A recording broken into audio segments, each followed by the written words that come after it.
Okay, guys, there are still a couple of people that were missing this morning, but we're going to let that be their problem and not ours. I apologize for making you wait. First, I want to go through and talk about just a couple of real brief issues, and then I'll take any questions you might have with respect to problems that you're working on, and then we'll launch into our study session and our review for the assessment for next week. So the items I want to talk about have to do with that assessment. I just sent out a WhatsApp post and attached a revised document to it that was the study guide questions, and I gave just a real brief statement that I had intended to change a couple of the questions on this before I gave you the study guide, and then had neglected to update the file in Canvas. So I changed them on my end, but I didn't change them on your end. Those questions were numbers 8 and 9. And they both had to do with KE and KU and K-tax, so the cost of capital part or components of the APV model. Because we had only spent a little bit of time on that, and we didn't spend any time really in the equation itself. I told you we weren't going to hold you accountable to the equation, and both of those questions had the equation built into it. So I went ahead and spoke with Peter Lillehog. In fact, I only realized this because Peter reached out to me and said, this question number 9, can you help me out a little bit? And when I looked at it, I was embarrassed because I had kind of led Peter down a rabbit hole, having intended to replace that question. But then I realized that Shenzhen also had question number 8, which was not dissimilar to question 9. So I reached out to Peter, and Peter was prepared to go ahead and handle a different question, which I had intended. And that question has to do with financial engineering and share repurchase programs. And then I reached out to Shenzhen to see if he had already done much preparation. If he had, then I wasn't going to impose a different question on him then. And I gave him the choice of handling the question as it was originally provided, or going ahead and tackling a new question. He'd already done a fair amount of preparation. So we're still going to use question 8 as it existed. I've updated question 9. I've sent that to you, but let me share the screen with you just for a moment so we can see this. And you'll notice that I've got these open right here. So question number 9, which was very KU, KE, and equation intensive, now reads, we know many firms choose to repurchase their own common stock in the open marketplace. Under what conditions might this type of activity be beneficial to the firm, and why might firm stakeholders support the decision? So that's obviously a completely different question than the KE, and much more relevant to some of the items that we've been talking about recently. So Peter's going to tackle that question for us, and he'll do so in our session together on Wednesday. I've gone ahead and kept then question number 8 just as it was, but I've talked with Shenzhen about how I would like this addressed, and this will be more about the conditions under which you might think about KU and K-tax and KD and KE conceptually than it will be about the equation or the numeric outcomes from it. Okay, so I just wanted to make sure that you guys knew that that was in the works here. If any of the rest of you have spent significant time preparing for questions 8 and 9, I apologize. My guess is most of you saw questions 8 and 9 and then decided to think, okay, what on earth can we do to not have to answer those? Because they're the ones that I think you would feel least prepared to answer of all of these. Any questions about that? And again, I'd like to thank Peter for being willing to be flexible, and thank Shenzhen for having already done some pretty good prep on this. I was pleased to see what he'd already put together. So you can also see here that I'm giving the order in which we're going to take questions today and which we're going to do presentations.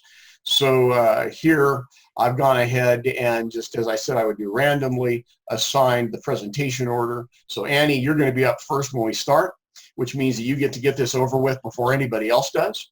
And Annie's got question 12, and then Alex, you're next, and Brandon, you're next. and so on. Now, you might realize that the randomness with which I assigned these has nothing to do with it being random. The questions were assigned in alphabetical order based on your last name, and the presentation order today is and Wednesday is assigned in alpha order on your first name. So not completely random, but it makes sense to us. So I'll put this back up here when we're done dealing with any other questions that you might have, problems you're working on for today. Any questions about this?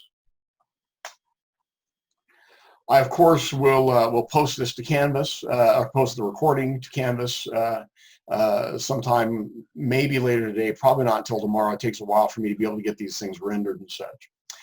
Okay, so with that, do you have any questions with items you're working on right now that we need to address? Yeah, I have one about so the question I was given is comparing FCF model to the FMM model.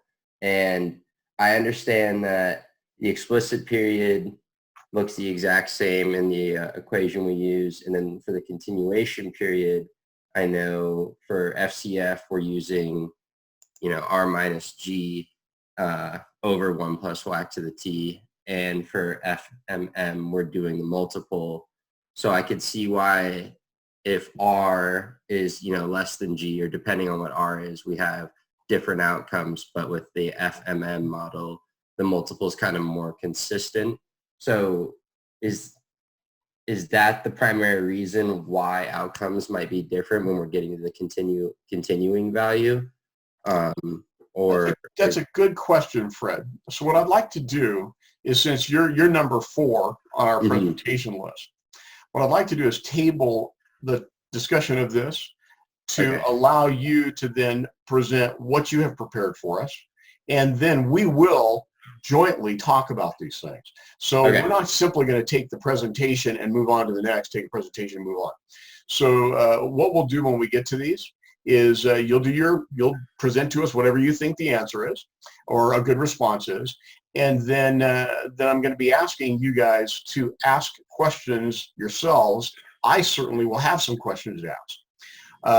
And normally when I do this, you should know that I assign one person to answer questions or to ask questions for each presentation. And the way that we do this is the person that will have presented just before you is responsible to answer or to ask a question about your presentation and response. So for example, when Alex presents, Annie will have presented just before. So Annie, you're responsible to start off our questions with respect to what Alex has presented to us, okay? So you're responsible to come up with at least one decent question you want to ask Alex or all of us or me that have to do with that question or that response that Alex just gave.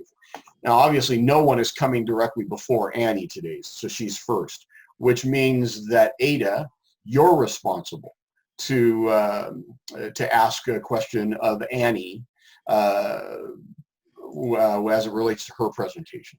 Now, I'm saying that I don't know that I see Ada with us yet, but she's either there, I just haven't noticed it, or she will be. So that you're the ones that are going to be responsible to lead off with the initial questioning of the person that presented to get some clarification, clarity, and just get a little bit more out of this. I will certainly have some additional commentary, but finally, I think it's perfectly fair game as you guys are presenting to ask questions of us. So Fred, if you weren't all that confident on that particular element of this, present what you've got and then turn to us and say, Martin, why do you think this is? Or Brandon, why do you think this is? You'll notice that I'm never shy about doing that when trying to get you guys to learn things, so you shouldn't be shy about it either. Does that help a little bit? Yeah. Cool. All right. What other problem sets, ICPs, etc., do you guys have that are active right now that I can answer some questions on? Anything?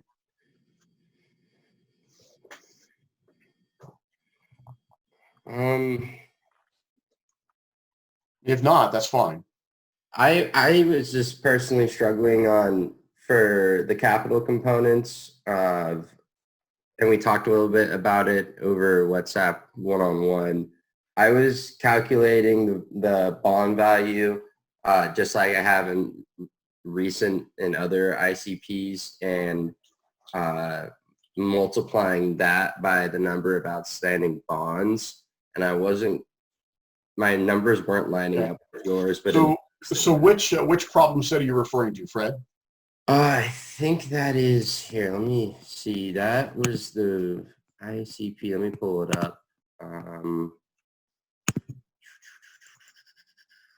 Let's see here.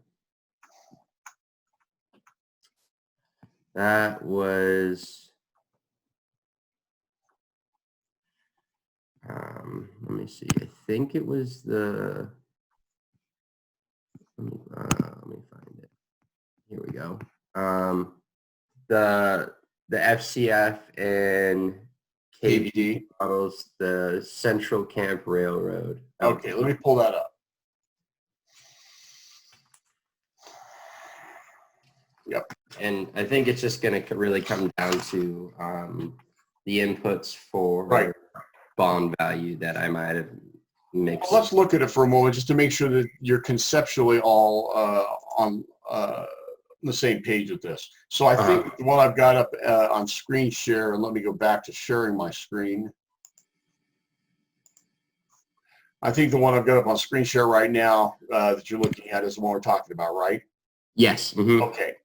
All right. So here I've given you some information with respect to the bond portfolio and with respect to the equity portfolio. And these, of course, are just to help you with some of your other calculations. So let's go down and look at what else you might have. You've got some information here that's giving you more about what's going on in terms of the financials. You probably can't hardly see those. That's probably a little bit better. Yeah. So you've got some information here, and we see that in addition to bonds, of which there at the last year that we've got record of here, there are 165,750,000 in outstanding bonds. That's face value. That you can think of that as being $1,000 per bond. But we see there are some mortgages and there are some bank notes as well, right? So let's now go and take a look at how I address this.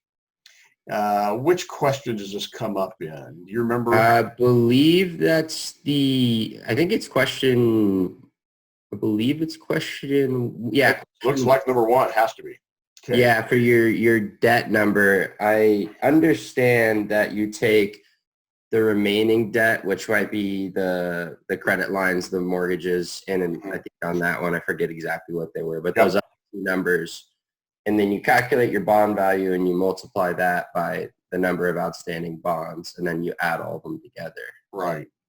But my number was coming out pretty short, so I think I don't know if I might have messed up on the. Okay, so let's look at this one offline then, because it sounds like it's a specific question for you, but I just want to make sure that we're all on the same page here as to how you approach this. So this first question, calculate a market-based WACC, well, that's a big question, right? Because you've got an awful lot going on here. In this case, we've got a coupon rate of 8%, current yield or annualized YTM is 6.31. So we know that the bonds per unit value will have gone up because the rates in the market went down. So we know that there's going to be more than 165,750,000 in bonds, and probably by a decent amount.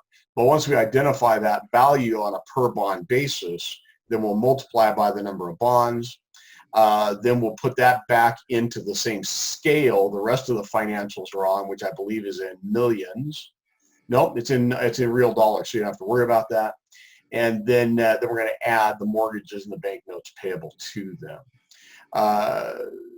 So you ought to be able to come up with the numbers. If you're not, then there's probably an error in one of your calculations, and I'll find that with you separately. Okay? Yeah. Anything else, guys?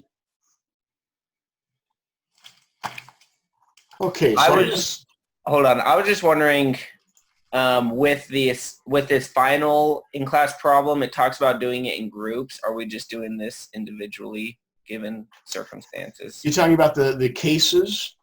the forecasting value market multiples, the one due on Wednesday? Oh, you're certainly welcome to do it in groups. You're right. I have that in there because this is one that most students will try to work on in groups because it's the only one of the problem sets that I don't believe you have a solution set for, right? And this is a problem set in which you're going to have to make some assumptions. And so, I would encourage you guys to collaborate. I know some of you are speaking to each other outside of our class sessions, of course, not face-to-face in the same place, but virtually. And I'd encourage you to do that, but you're going to be presenting and turning in your own work. And so, you can still do that to the extent you'd like to. I encourage you doing that because you're making some assumptions. And I think it's easier for you to do that when you've got somebody else to bounce ideas off of and to do that collaboratively. But it's not necessary. Okay. Okay. And just to be sure, the exam is next Monday, right? The exam is a week from today. And also, even though I think that there are references in Canvas to this being done via Respondus's exam function, the name of which is escaping me at the moment, we're not going to do that. I will have selected the 4 or 5 questions I'm going to ask you. I will have then embedded them into the Canvas assignment for this. It'll open up dead on at 10 o'clock a.m. our time here in Utah. And you must have it completed and submitted by 12 o'clock our time in Utah. I recognize that you're going to access the different resources you've been using to study. And I get that. It's just the way this exam or assessment is going to go. And then you're going to submit an MS-DOS Word file, a Microsoft Word file. MS-DOS, good grief. A Microsoft Word file, not a PDF, not some shareable, linkable, I don't know what, but a Microsoft Word document. And that's what you're going to submit to the assignment with all your glorified answers. Okay? And do we have to have the lockdown browser? Because and that's the product name. That's the Respondus product. We are not using lockdown browser. Okay, just on Canvas, it just opens. We do the thing. Yeah. I mean, we download the question. We do the thing. We just upload and Exactly. Okay. And the only reason I haven't changed all that rhetoric on Canvas about lockdown browser is because if this was the regular semester, I would use that. And rather than change that now and have to change it again for the next regular semester, I'd like to not have to go through all of that. Fair enough? I've given you guys some WhatsApp posts on this and such. We've talked about it in our sessions before. Okay? Okay, thank you. All right, well, hope you guys have a good day. I will see you again on Wednesday. And those of you that are presenting on Wednesday, if you have any questions, don't hesitate to reach out to me to help craft those. Rick, how long do you think it will take for our test to be graded? Probably quite a while. It certainly is going to be more than a couple of days, Will, because as you can appreciate, I'm going to have to read all these and think about them. In fact, when I score an exam like this, I read everyone's exams before I score anyone's exams. And I read everything and I go back to the first one and then I start to apply scoring. So, yeah, it's a joy, let me tell you. So make them interesting, guys. All right, have a good day. All right. Bye. Thank you. You too.